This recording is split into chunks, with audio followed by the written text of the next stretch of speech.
Всем привет! Рада видеть вас на своем канале. Меня зовут Надя, это мой канал о вязании. В этом видео я расскажу вам, как связать узор с вот этого топа. Это топ от Zara. Это была одна из прошлогодних коллекций. В данный момент на сайте такого изделия не найти. Но мне понравился узор, понравился фасон этого топа. Узор мне показался простым, ритмичным, структурным, подходящим для теплых вещей и для летних вещей. И мне кажется, он достоин того, чтобы я разобрала, как он связан, и чтобы он отправился в нашу вязальную коллекцию узоров. Ставьте лайки, подписывайтесь на канал и давайте начинать. Итак, я связала уже вот такой образец этим узором. Здесь получается в высоту раппорт 12 рядов, либо 6 рядов в шахматном порядке, как вам больше нравится. Все, из чего состоит этот узор, это лицевые, изнаночные, 3 вместе и накиды. Очень простой и такой, смотрите, фактурный, да, достаточно эффектный узор, но в то же время он немножко не так очевидно вяжется, как кажется на первый взгляд. Итак, для узора нужно набрать число петель кратное 6, плюс 3 петли симметрии и 2 кромочных. Не хотите набирать петли симметрии, не набирайте. Набирайте просто плюс 6 петель. В принципе, тогда у вас ряд просто закончится не так, как начинался, а закончится, допустим, изнаночными петлями. Я буду рассказывать с петлями симметрии. Первый ряд раппорта.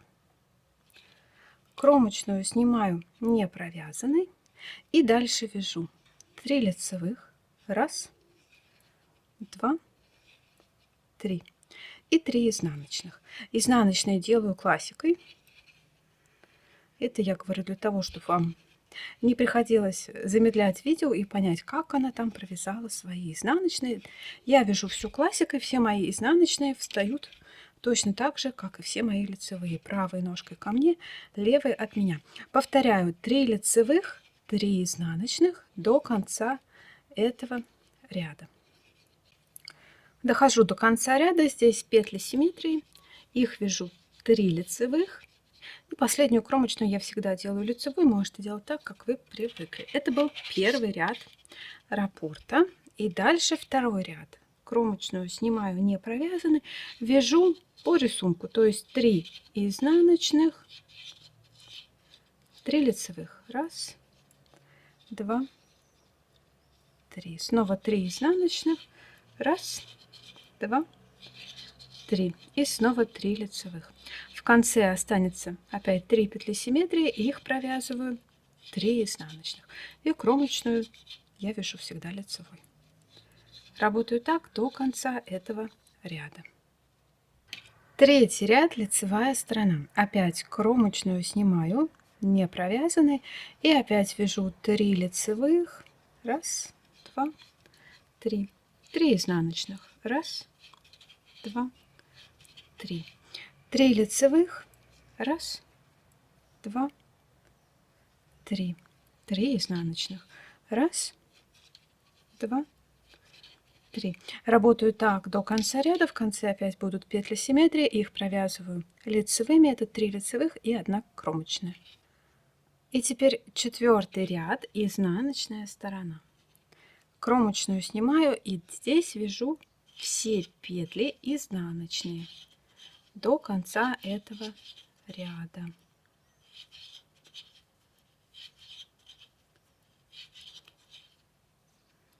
Здесь опять повторюсь, я изнаночные вяжу классикой, можете вязать их бабушкиными.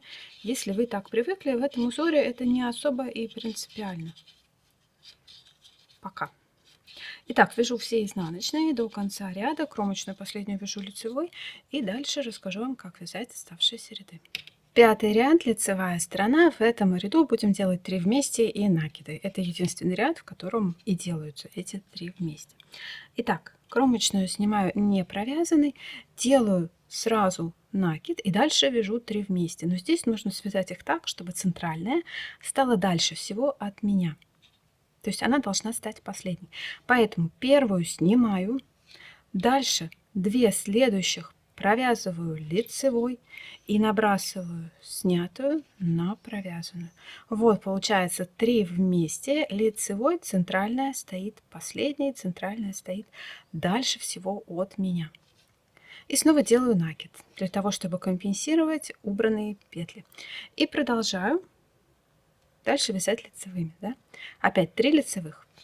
Раз, два, три. Вот он раппорт этого узора. Накид, 3 вместе, лицевой, накид, раз, два, три. И опять накид, 3 вместе, лицевой,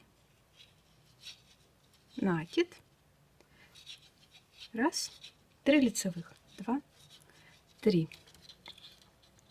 И опять накид, 3 вместе, лицевой, накид и 3 лицевых. Раз, два, три. Вяжу так до конца этого ряда. В конце ряда остаются петли симметрии. Это накид, 3 вместе, лицевой, накид и кромочную вяжу тоже лицевой. Это был 5-й ряд, лицевая сторона. И дальше последний ряд в этом повторении, 6-й. Здесь вяжу следующим образом. Это изнаночная сторона получается, кромочную снимаю и дальше вяжу 3 лицевых. Раз, два, три. И 3 изнаночных. Раз, два, три. И снова 3 лицевых. Раз, два, три. И снова 3 изнаночных. Раз, два, три. Это и будет раппорт этого узора в 6-м ряду. Раз, два, три. 3 лицевых, 3 изнаночных. Раз, два, три. Закончится этот ряд петлями симметрии. И здесь будет 3 лицевых и кромочные. 6 рядов раппорта я провязала. Можно сказать, что раппорт на этом закончен. Но дальше 6 рядов те же самые будут повторяться, но только в шахматном порядке. Поэтому я свяжу с вами еще 6 рядов. То есть дальше будет 7-й ряд. Здесь вяжу 3 изнаночных. Раз, два, три. 3 лицевых. Раз, два, 3. Повторяю это до конца ряда. В конце ряда остаются петли симметрии. Это 3 изнаночных и кромочная. 8-й ряд, изнаночная сторона. Здесь кромочную снимаю не провязанной и дальше повторяю 3 лицевых. Вяжу по рисунку. 3 изнаночных. Раз, два, 3. И снова 3 лицевых. Раз, два, 3.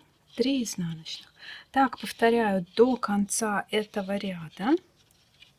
В конце остается 3 петли симметрии. Это будет 3 лицевых и 1 кромочная. Теперь 9-й ряд, лицевая сторона. Кромочную снимаю и дальше вяжу 3 изнаночных. Раз, два, 3. 3 лицевых. Раз, два, 3. Повторяю так до конца ряда. 3 изнаночных. Раз, два, 3. 3 лицевых. Раз, два, 3. В конце будет 3 петли симметрии. Это 3 изнаночных и 1 кромочная. 10-й ряд, изнаночная сторона. А здесь все петли вяжу просто изнаночные. Кромочную снимаю и вяжу изнаночные. Не по рисунку, не смотрю на то, как у меня провязаны нижние петли. Работаю так до конца этого ряда. 11-й ряд – это тот ряд, в котором опять будут делаться 3 вместе и накиды. Итак, как он вяжется? Кромочную снимаю и здесь делаю сначала 3 лицевых. Раз, два, 3. Затем делаю накид и снова делаю 3 вместе.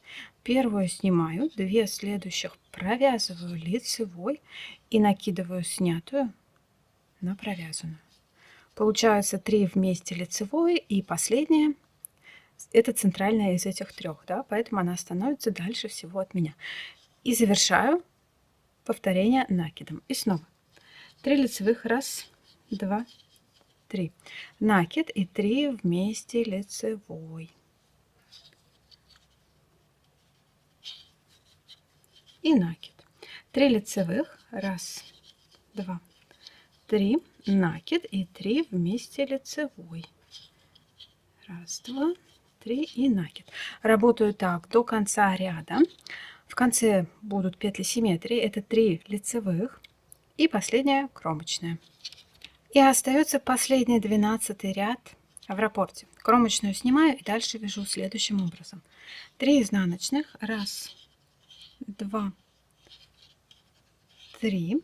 3 лицевых. Раз, два, три. И снова 3 изнаночных. Раз, два, три. И 3 лицевых. Раз, два, три. Так вяжу до конца этого ряда. В конце 3 петли симметрии, это будет 3 изнаночных и кромочная. И на этом раппорт узора будет закончен. Все, теперь точно можно сказать, возвращаемся к самому-самому первому ряду, то есть перематываем видео на начало и продолжаем вязать, повторяя с 1 по 12 ряд на нужную высоту. И вот получаются такие вот ячейки, лицевые, изнаночные, да, здесь вот 3 вместе, вот они эти накиды, такой достаточно фактурный и достаточно простой узор для того, чтобы его взять в какое-то изделие. Схема этого узора будет, как всегда, у меня в телеграм-канале в PDF-формате, там можно скачать и можно ее распечатать на обычном листе бумаги, чтобы было удобнее вязать по этому узору, когда вы уже изучите его принципы, чтобы вам не приходилось перематывать это видео. Когда я уже подробнее стала искать исходники этого изделия, я обнаружила, что это далеко не топ, это вообще, оказывается, платье от Зары. Но платье я, конечно, бы не стала вязать, а вот топ мне понравился. Как топ мне понравилось это изделие намного больше. Пишите, что вы обо всем об этом думаете. Заранее спасибо за ваши лайки. Кстати, не показала изнанку узора. Вот она. Вот. Заранее спасибо за ваши лайки, за то, что смотрите мои видео, за то, что подписываетесь на канал и пишите комментарии. Спасибо за внимание. Пока-пока.